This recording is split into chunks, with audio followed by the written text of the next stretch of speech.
मुझे बताइए, जिन्हें संभाजी महाराज के नाम पर आपत्ति है,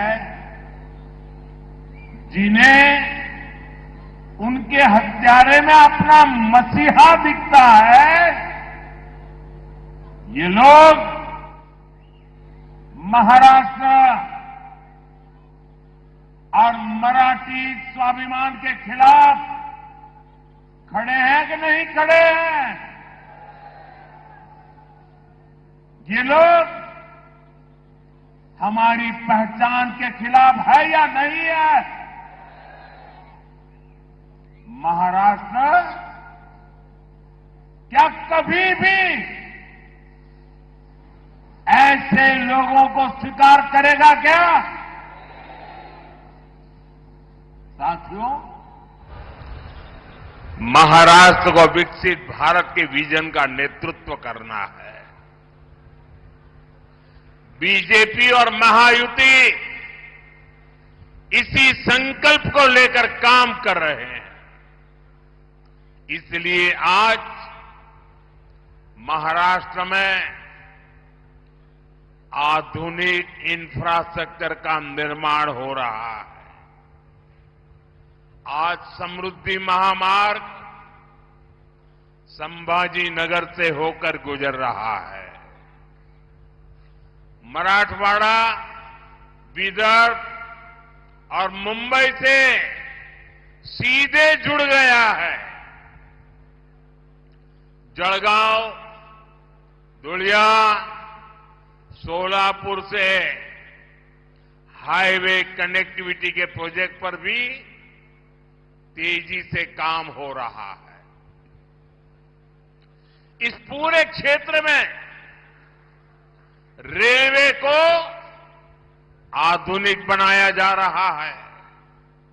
साथियों, महायुति सरकार बनने के बाद देश में सबसे ज्यादा निवेश, फॉरेन डायरेक्ट इन्वेस्टमेंट अगर कहीं हुआ है तो वो मेरे महाराष्ट्र में हुआ है। शिंदे जी, इसके लिए भी आपको और आपकी टीम को बधाई। और इसका एक बहुत बड़ा लाभ आप लोगों को हुआ है। अकेले इस क्षेत्र में अब तक 70,000 करोड़ रुपए से ज्यादा के निवेश के समझौते हो चुके हैं। 45,000 करोड़ रुपए के प्रोजेक्ट्स यहां आ चुके हैं। आने वाले समय में बहुत सारी बड़ी बड़ी कंपनियां हमारे यहां काम करेगी। इसके लिए यहां महाराष्ट्र का सबसे बड़ा इंडस्ट्रियल पार्क बनाया जा रहा है। और इस सब का नतीजा क्या है? ज्यादा निवेश, ज्यादा कंपनियां, यानी संभाजी नगर और मराठवाड़ा के युवाओं को ज्यादा से ज्यादा अवसर, ज्यादा से ज्यादा रोजगार। साथियों, महाराष्ट्र में विकास के इस महायज्ञ के साथ ही हमारी सरकार विरासत का अनुष्ठान भी कर रही है। भगवान विट्ठल के भक्तों की सुविधा के लिए हमने पालकी महामार्ग का निर्माण करवाया है। महाराष्ट्र और मराठवाड़ के लोग दशकों से मराठी को अभिजात भाषा का दर्जा देने की मांग कर रहे थे। मराठा गौरव से जुड़ा ये काम भी बीजेपी ने ही पूरा किया है। साथियों, अगाड़ी वालों ने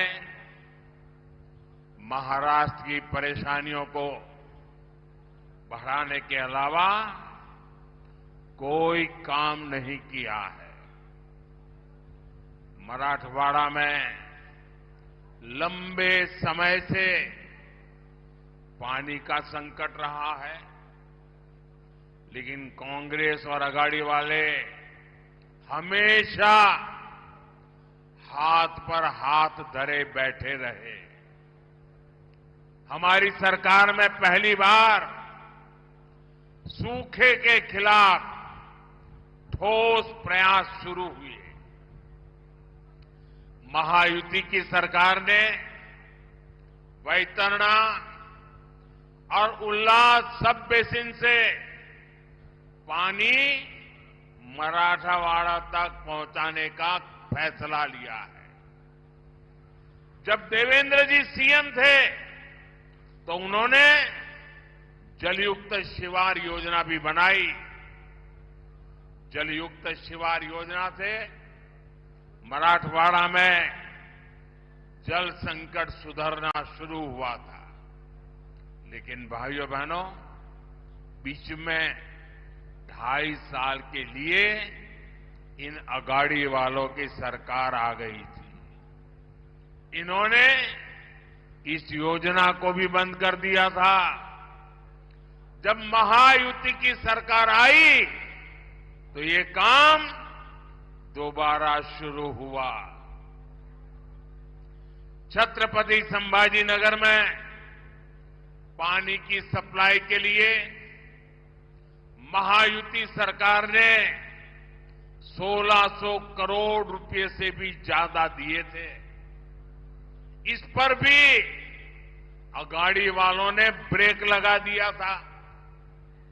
अब जब उसे दोबारा शुरू किया गया है तो इस योजना की लागत बहुत बढ़ गई है। इसके लिए अब केंद्र सरकार अलग से 700 करोड़ रुपए दे रही है। ये फर्क है महायुति और अगाड़ी वालों में। ये फर्क है बीजेपी और कांग्रेस में। आप मुझे बताइए, महाराष्ट्र में सरकार पानी और सूखे से मुक्ति दिलाने वाली होनी चाहिए या इन योजनाओं को ठप करने वाली होनी चाहिए? ये अगाड़ी वाले बूंद बूंद पानी के लिए आपको तरसाएंगे। तरसाएंगे कि नहीं तरसाएंगे? इसलिए विशेषकर मैं माताओं बहनों को कहता हूं, ये अगाड़ी वालों को घुसने ही मत देना, वरना आपको पानी के लिए भी तरसा के रखेंगे। इसलिए मैं कहता हूं, भाजपा महायुति आहे तर गती आहे, महाराष्ट्राची प्रगती आहे। साथियों, महायुति के लिए हमारा किसान हमारा अन्नदाता है। विकसित महाराष्ट्र का सबसे मजबूत स्तंभ है। यहां कपास के किसान बहुत बड़ी भारी मात्रा में है। हमारी सरकार कपास किसानों की आय बढ़ाने के लिए भी हर संभव प्रयास कर रही है। महाराष्ट्र में टेक्सटाइल पार्क खुलने से स्थानीय कपास उद्योग को बढ़ावा मिलेगा। किसान सम्मान निधि के तहत महाराष्ट्र के 1,20,00,000 किसानों को 33,000 करोड़ रुपए से ज्यादा उनके खाते में जमा हो चुका है। छत्रपति संभाजी नगर के ने भी 4 लाख से ज्यादा किसानों को यहां मेरे किसान भाई बहनों को फायदा मिला है। महायुति सरकार की नमो शेतकरी योजना की वजह से किसानों को डबल पैसा मिल रहा है। साथियों, हमारी सरकार सोयाबीन किसानों को संकट से उबारने को अलग से 5,000 रुपये दे रही है। महायुति सरकार ने सोयाबीन का न्यूनतम समर्थन मूल्य 6,000 प्रति क्विंटल करने का भी वायदा किया है। अगले 5 वर्षों में किसानों का फायदा भी बढ़ेगा, उन्हें नए अवसर भी मिलेंगे। हम इस प्रयास में लगे हैं कि अब हमारे किसान भाई बहनों को बिजली बिल की चिंता ही ना हो। इसलिए हम हर खेत तक सोलर ऊर्जा पहुंचाने में जुटे हैं।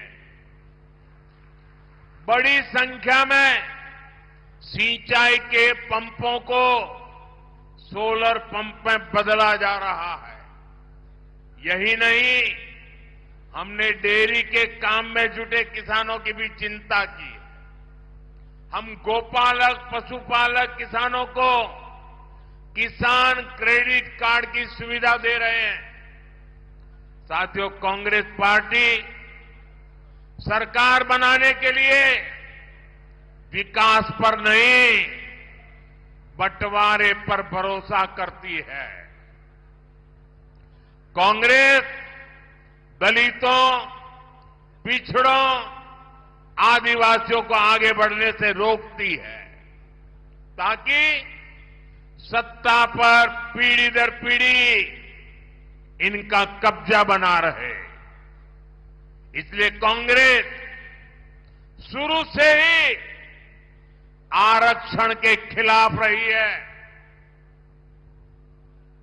आप देखिए, इन दिनों इंटरनेट पर पुराने अखबारों की तस्वीरें वायरल हो रही हैं। आपने भी न देखा हो तो जरा निकाल करके देखिए। आरक्षण को लेकर कांग्रेस की असली सोच क्या है, ये इन एडवर्टाइजमेंट्स में देख करके आज लोग इसकी चर्चा कर रहे हैं। आपको मालूम है, कांग्रेस पहले खुले आम कैसे कैसे विज्ञापन देती थी। कांग्रेस आरक्षण को देश के खिलाफ बताती थी। कांग्रेस आरक्षण को मेरिट के खिलाफ बताती थी। कांग्रेस की मानसिकता और कांग्रेस का एजेंडा अभी भी वही है। इसलिए पिछले 10 वर्षों से ओबीसी समाज का प्रधानमंत्री इन्हें बर्दाश्त ही नहीं हो रहा है। उनको लग रहा है ये पिछड़ा कहां से आ गया। इसलिए कांग्रेस के शहजादे विदेश में जाकर खुलेआम बयान देते हैं कि वो आरक्षण को खत्म कर देंगे। भाइयों बहनों, अब अपने एजेंडे को लागू करने के लिए, उसे आगे बढ़ाने के लिए कांग्रेस और अघाड़ी एससी, एसटी, ओबीसी को छोटी छोटी जातियों में बांटने का षड्यंत्र रच रहे हैं। कांग्रेस यहां माड़ी समाज को गवंडी समाज से लड़वाना चाहती है। कांग्रेस लोहार को सुतार से लड़वाना चाहती है। कांग्रेस चाहती है कि सोनार और कुंभार